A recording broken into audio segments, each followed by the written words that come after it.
There is something about Lord Shri Krishna which is coming very significant. So let's see what God is trying to tell you in the situation. What is something about the divine which is coming? God is saying, I am appreciating you, I am proud of you, I am so... Like God is feeling proud of you because you have finally understood the whole concept. You have finally grasped the whole thing which is happening. But He is telling you now it's time for you to understand. If you have to fit into a larger picture, either you can become the picture itself, or you can become that, you can take that side or that point where everything, you can see things very clearly and you can point out to the right cause, the right reason, so that things can be handled properly. And I am choosing you for that purpose. You are the reason. Like you will find out the reason in a problem and you will eliminate, like it will be so significantly there. You will eliminate the cause of it and you will be able to see the picture very clearly and you will be able to show people what is the reality. So do not hide away from that. इस context में क्या भगवान आपको बता रहे हैं कि आपके पास वो क्षमता है कि आप चीजों को बहुत अच्छे से हैंडल कर सकते हैं. अभी हमने अंग्रेजी बोला, अभी हम जाए दूसरे लैंग्वेज में क्योंकि वो प्रॉपर वैसे ही आ रहा था. Now let's come to the topic कि यहाँ पर भगवान कह रहे हैं कि क्योंकि आप इतने अच्छे से समझ रहे हैं सिचुएशन को, आपके ऊपर एक बहुत बड़ी जिम्मेदारी है कि आप परिस्थितियों को एक बहुत बड़े लेवल पर देखो और अपने निजी हित से, अपने निजी जिद से, अपने निजी सभी चीजों से ऊपर उठ करके देखो कि भैया क्या माजरा है यहाँ. कभी कभी हमारे आसपास वाले थोड़े भ्रमित हो जाते हैं, भ्रम में पड़ जाते हैं, लेकिन वहां पर एक ऐसा इंसान चाहिए जो अपने सारे भ्रम को दूर रख करके, अपने वास्तविक स्वार्थ को दूर रख करके एक देखता हो क्लियर पिक्चर कि आखिर आपके साथ माजरा चल क्या रहा है. आज आप उसको नकार दे, कल आप उसको नकार दे, पर आप भी खुद जानते हैं कि जब कोई सच बोलता है तो आपको पता होता है कि हमको बिल्कुल सही बात बता रहा है.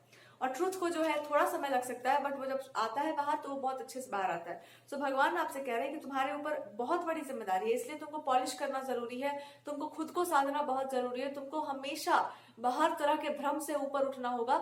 तुमको भ्रमित नहीं होने देंगे हम, इसलिए भगवान हमेशा आपको अपनी दृष्टि के सामने रखते होंगे या हमेशा आप उनको अपनी दृष्टि के सामने रखते होंगे, बिकॉज आपके ऊपर जिम्मेदारी भी बहुत बड़ी है. जहां पर इंसान अच्छा व्यक्ति भ्रमित हो जाए, वहां पर आपको भ्रम से दूर होकर के उसको या तो पाथ दिखाना हो सकता है, या तो आपको भगवान के लिए वर्क करना पड़ सकता है, या फिर वो आपको एक मीडियम बना सकते हैं कि बेटा तू यहाँ पर बोल, क्योंकि यहाँ पर नहीं समझ आ रहा है कि क्या बोलना चाहिए और क्या सुनना चाहिए. सो आपको सुन सकते हैं बहुत सारे लोग, आपको सुनने वाले होंगे, आपको फ्यूचर में सुना जाएगा. तो भगवान जी आपसे बोल रहे हैं कि रिफाइन करो अपने आप को, अपनी स्पीच को, अपनी एबिलिटीज को, अपने देखने की क्षमता को, अपनी सुनने की क्षमता को, और तुम डिस्क्रिमिनेट मत करो, तुम रिफाइन करो अपने आप को इतना ज्यादा कि whenever people are looking for guidance या people are looking for something, आपका नाम उसको याद है, आपके पास लोग आना पसंद करें, आपकी बात सुनना पसंद करें. फैमिलीज में भी आपको लग रहा है कि भैया कुछ गलत हो रहा है, तो आप तुरंत मत रोको उसको, कॉज देखो कि इसका कारण क्या है और उस कारण को हटाओ जड़ से. अगर आप किसी से इरिटेट हो रहे हैं ना, उस चीज का कॉज देखो, रूट कॉज में जाओ उसके कि आखिर प्रॉब्लम क्या है. जैसे मान लो I am reading cards for you, यहाँ पर दो चीज हमको दिखाई दे सकता है कि आपके साथ स्थिति क्या है, दूसरा क्या है कि किस कारण से आप उस स्थिति में फंसे हुए, आपके अंदर कैसी प्रॉब्लम जिससे आप उससे फंसे हुए, और यही आपका कर्म बताता है. मान लो आप एक अहंकारी व्यक्ति हो, मान के चलो सब होते हैं, आपके अंदर ईगो है और जाकर किसी ऐसे व्यक्ति से टकरा रहा है जिसके पास डबल ईगो है. अब टकराव किस चीज से किसका टकराव हो रहा है? ईगो से ही ईगो टकराता है. बैल जो है एक दूसरे बैल से ही टकराता है, और नहीं तो वो कोशिश करेगा कि आपसे लड़े. आप लड़ना ही छोड़ दो, दीवार से लड़, जैसे लाल कपड़ा दिखा के वहां से हट जाते हैं, मारो जितना मारना, जहां जाना जाओ. सो जिसके अंदर ये प्रॉब्लम है ना कि they are triggered by ego and pride. So God is saying तुम क्यों ट्रिगर हो रहे हो? Don't get triggered. वहां पे ट्रिगर मत हो जाओ, वहां प्राइड मत शो करो. और कभी कभी ऐसा होता है कि भैया रेड झंडी दिखाया जाता है कि मे बी आपके अंदर ऐसा कुछ हो, अगर है इन साइड्स कुछ भी है इस तरह का, तो वो बाहर आ जाए. कभी कभी ऐसा भी होता है कि भगवान जी भी किसी को माध्यम बना लेते हैं कि तुम्हारे अंदर अब भी ये कूड़ा कटकट रह गया है, इसको निकाल दो, क्योंकि अगर ये भी रहेगा ना तो भार बन जाएगा तुम्हारे ऊपर.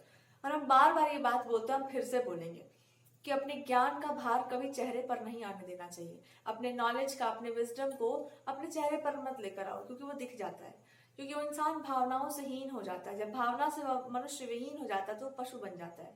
फिर आप अपनी जिद पूरी कराने के लिए, अपनी बात साबित कराने के लिए, अपने आप को सही साबित करने के लिए किसी भी सीमा तक जा सकते हैं. तो आप ज्ञान को रखिए, पर साथ साथ में भक्ति भी रखिए, साथ साथ में इमोशंस को भी रखिए. वहां पे कंट्रोल मत करो कि यूजुअली ये मेन के साथ होता है कि हम नॉलेजेबल है, मेरे पास पावर है, मेरे पास पोजीशन भी है, लेकिन अगर हम अपने इमोशंस को शो कर दिए तो शायद हम एक कमजोर इंसान कहलाएंगे। अगर आप किसी को प्यार करो, अपनी मोस्टली ये मैन करते हैं कि अपनी पत्नी को बड़ा प्यार करेंगे, बहुत ज्यादा प्रेम में डूबे हैं, लेकिन उसको पता भी नहीं चलने देंगे, उसको नहीं पता चल रहा है, पूरा जगत जान ले, भले भले पूरा खानदान जान रहा है कि भैया आपके मन में क्या चल रहा है, पर उसको हम नहीं बताएंगे। काहे नहीं बताएंगे? या तो उसके सामने हमारा रेपुटेशन खराब हो जाएगा, हमारा इमेज जो स्ट्रॉन्ग हीरो वाला एटीट्यूड है वो खराब होगा, और नहीं तो हम हम अपनी पावर उस इंसान को नहीं देना चाहते, तो आपको प्यार नहीं करना चाहिए।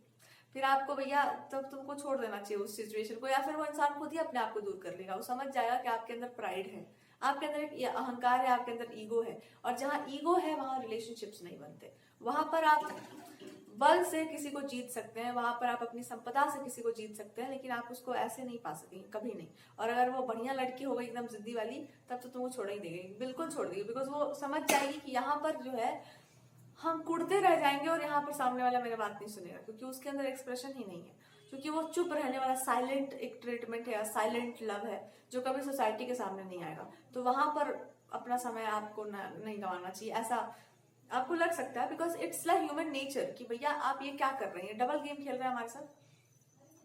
तो हालांकि रीडिंग आपको यही बता रही है, यू हैव टू बिकम, हम तो टॉपिक से यहाँ से हट गए, you have to become a person जो उस तरह से नहीं है। आपको एक गाइडेंस भी दिया जा रहा है कि अगर कोई ऐसा इंसान है आपके सामने जो बहुत नॉलेजेबल हो, बट उसके अंदर इमोशंस ही ना हो, वो बोलता हो तो भावना लगता है कि पता नहीं कहाँ सूख गया है, बस इमोशंस उसके पास नहीं है, बाकी सब कुछ है, तो वो अधूरा इंसान है। और अगर उसके पास इमोशंस है और एक्सप्रेशन नहीं है सही तरीके का, निडरता नहीं है, वो निडर होकर अपनी बात नहीं रख सकता, या वो एक निर्भीक व्यक्ति नहीं है, या जो बोलना चाहता है वो नहीं बोल पा रहा है, तो फिर तो भी वहां प्रॉब्लम है, वहां पर भी कुछ अधूरा है। तो भगवान जी आपसे कह रहे हैं कि तुम समझो इस बात को कि क्या अधूरा रह गया। अगर इस इंसान के पास एक्सप्रेशन नहीं है तो उसका अर्थ बस इतना सा है कि वो किसी चीज का भार ढो रहा है, उसको वो चीज इंपॉर्टेंट नहीं लग रही। दूसरा, अगर वो इंसान बहुत एक्सप्रेसिव है पर किसी एक